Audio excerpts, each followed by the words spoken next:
सप्तशती के 12 अध्याय में ये लिखा है कि यशोधा गर्भ संभवे, नंदो गोप ग्रहे यशोधा गर्भ संभवे, हाँ विंध्याचल निवासिनी। ठीक वो विंध्याचल में आज भी अष्टभुजा के मंदिर पर निवास कर रही हैं। हाँ मेरा सिर्फ कौतुक इतना है कि कृष्ण जी और माँ भगवती दुर्गा, क्योंकि दुर्गा जी के स्थान पर ही कृष्ण स्थापित हुए थे। बिल्कुल। और जब वो उनके हाथ से, कंस के हाथ से छिटकी थी, तो यही प्रसंग आया था कि तुम्हें मारने वाला जन्म ले चुका है। हाँ अतः मेरा कृपया मतलब इस चीज को स्पष्ट करने की कृपा करें कि दुर्गा जी का, कृष्ण जी का और श्री विद्या का, विशेषतः श्री विद्या का, इनका आपस में किस रूप में जोड़ कर रखा जाए इनको। देखिए, जो यशोदा, माइक लिए रहिए, जो यशोदा की बेटी हैं उनका नाम है माया, नंदा, योग माया जी। उन्हीं का नाम है विंध्यवासिनी जी। नंदा नाम से दुर्गा सप्तशती। हाँ, उन्हीं का नाम है प्रथमम शैलपुत्री च द्वितीयम ब्रह्मचारिणी। वही 9 देवियों के रूप में, 9 अवतारों के रूप में, 9 रूपों में पूजती हैं जी। लेकिन कृष्ण से और श्री विद्या से वही है। श्री मतलब होता है लक्ष्मी, श्री मतलब होता है दुर्गा जी। वही है माया। तो क्या महिषासुर मर्दिनी उन्हीं से? हाँ वही है। देवियां वही एक ही अनेक रूपों में विभक्त हो गईं। कृष्ण से क्या? भगवान श्री कृष्ण की बहन है। देखो, भगवान श्री कृष्ण देवकी के यहाँ प्रकट हुए जी। और जैसे ही वसुदेव जी भगवान को लेकर चले, उसी समय यशोदा माँ ने एक कन्या को जन्म दिया जी। तो कृष्ण को रखकर वसुदेव जी उस कन्या को लेकर के वापस आए जी। उसी कन्या को कंस ने हाथ से लेकर पटकना चाहा पत्थर पर, तो वो आकाश में चली गई और बोली तुझे मारने वाला प्रकट हो गया। वही है माया, वही है नवरात्रि में जो पूजा होती है, उन्हीं 9 रूपों की पूजा होती है। वो अष्टभुजाधारी विंध्यवासिनी के नाम से आज भी विंध्याचल पर्वत पर विराजी हैं जी। तो वह एक ही 9 रूपों में पूजती हैं जी। वही है। तो महिषासुर मर्दनी, कृष्ण जी से कैसे उनका संबंध बना के रखा जाए? अब यशोदा माँ बीज मंत्रों में हाँ, क्या संभव हो सकता है? हाँ होता है ना उनका। धन्यवाद। इसका तात्पर्य यशोदा माँ, कृष्ण अपनी माँ मानते हैं यशोदा को। जी जी जी। और वो यशोदा की पुत्री हैं जी। तो इस रिश्ते से वो क्या हो गई? बहन हो गई। भगवान श्री कृष्ण की बहन हो गई। जी प्रभु। भगवान ने ही अवतार लेने के पहले बोला था माया को कि मैं अवतार लेकर आ रहा हूँ, तो पहले आप चले जाओ। तो दोनों एक साथ आए, तो फिर अदला बदली हो गई। कृष्ण यहाँ आ गए, योग माया जेल के अंदर चली गई, कंस ने पटका। वही है 9 रूपों में पूजती हैं। वही कृष्ण व कृष्णा, वही भाई कृष्णा। कृष्णा तो द्रौपदी का भी नाम है जी। यही मैं पूछना चाह रहा। कृष्णा तो द्रौपदी का एक नाम कृष्णा है जी। पर भगवान श्री कृष्ण जो हैं वो कृष्ण जो विंध्यवासिनी हैं उनके भाई हैं। जो दुर्गा हम जानते हैं, जो यशोदा की पुत्री बनी, जो अष्टभुजाधारी बन गई, वो भगवान श्री कृष्ण की इस रूप से बहन है क्योंकि यशोदा को कृष्ण अपनी माँ मानते हैं, तो स्वाभाविक उनकी बेटी उनकी बहन हो गई। इस रिश्ते से वो उनकी बहन है जी। और बीज मंत्र में भगवान ने जब बांसुरी बजाई गोपियों को बुलाने, तो वहां भी भगवान ने क्लीम बीज मंत्र छोड़ा था। बस जी, संपूर्ण उत्तर इसी शब्द में छपा जी। धन्यवाद। ये आकर्षण मंत्र है क्लीम। सुंदर, बहुत। देखो कितना बढ़िया आप लोगों को ज्ञान है।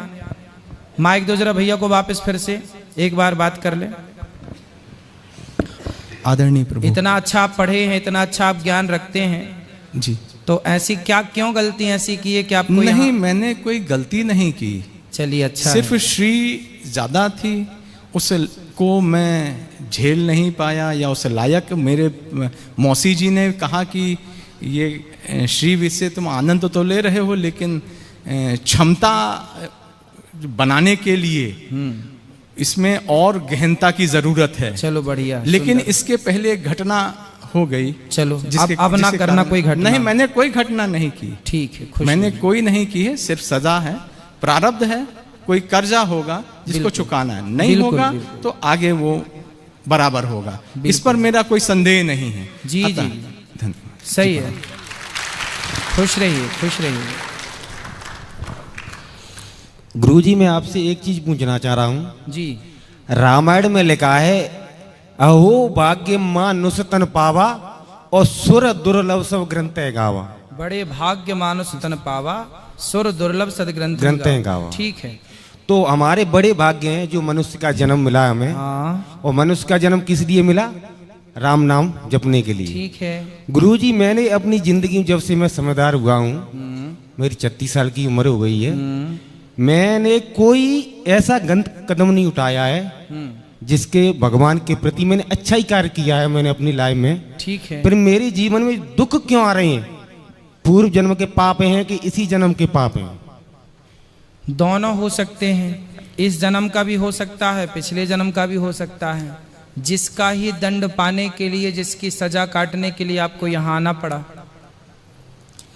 आज ही कक्षा में हमने बताया कि भीष्म पितामह को बाणों की सैया मिली, तो उनके इस जन्म के पाप से बाणों की सैया नहीं मिली। नहीं मिली, वो पहले जन्म की उनके थी। पिछले किसी जन्म के पाप से उनको बाणों की सैया मिली। ऐसे आपको इस जन्म में यदि पाप नहीं भी किया होगा, कोई गलती नहीं भी की होगी और आप आए, तो किसी ना किसी जन्म का वो फल है। नहीं गुरुजी ये बताते हैं कि इसी जन्म का ये सब कुछ होता है, पहले जन्म में कुछ नहीं होता है। पहले जन्म का तब पहले ही जो होता है वो नहीं, पहले जन्म का होता है ना, क्यों नहीं होता? अच्छा ये बताओ, यदि आप पिछले जन्म में नहीं थे, माना कि, तो फिर आज संसार में कोई सुखी क्यों है, कोई दुखी क्यों है? फिर यदि कोई पिछला जन्म ना होता, माना कि अगला जन्म ना होता, तो कोई सुखी दुखी कैसे रहता? सब एक से रहते ना, या तो सब सुखी रहते या तो सब दुखी रहते। पर कोई अमीर है, कोई गरीब है, कोई हंस रहा है, कोई रो रहा। ये क्यों? ये किसी ना किसी कर्मों का फल ही तो है। पिछले जन्म के कर्मों का फल आज मिला, आज का किया कल मिलेगा, यही तो चल रहा है। आप जेल आए तो जेल क्यों आए? पिछले समय कोई कार्य किया जिसका दंड भोगने आप यहाँ आए। अब यहाँ अच्छा काम करेंगे तो जल्दी से यहाँ से निकलकर बाहर चले जाएंगे, फिर कोई गलत काम करेंगे फिर वही दंड मिलेगा। नहीं, मैंने यही सत्संग चल रहा था गुरुजी, तो मैंने ऐसे ही पूछा था। हाँ, ये पहले जन्म के होते हैं कि इसी जन्म के होते हैं? उन्होंने गुरुजी ने बोला था इसी जन्म के होते हैं। गुरुजी ऐसे जन्म में तो मैंने ऐसा कोई कार्य नहीं किया है जी, जिससे मैंने अपनी जिंदगी में दुखी दुखी झेले नहीं बानी। आपने कोई न कोई तो पाप किया होगा। कई बार हमें पता नहीं चलता और हम पाप कर लेते हैं। हाँ, ऐसा हो सकता है गुरुजी। हमें लगता है कि हमने तो ये पाप किया ही नहीं, पर हो गया। तो धोखे से देखिए, आपको क्या लग रहा है उससे मतलब नहीं है, पर जो देखने वाला विधाता है वो तो पूरा देख ही रहे हैं, उसके हिसाब से न्याय होता है ईश्वर का।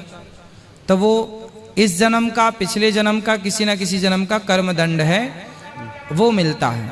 तो गुरुजी एक चीज और पूछना चाह रहा हूं मैं। हाँ, इस कलयुग में जो अधर्म करने वाले व्यक्ति आगे क्यों बढ़ रहे हैं? हाँ, रामायण में लिखा है, हाँ, जो कोई झूठ मस्करी जाने और कलयुग में गुणवंत बखाने। हाँ, जो व्यक्ति कलयुग में नीच काम कर रहे हैं भी ऊपर जा रहे हैं, जो व्यक्ति अपने धर्म पर चल रहा है वो नीचे क्यों जा रहा है?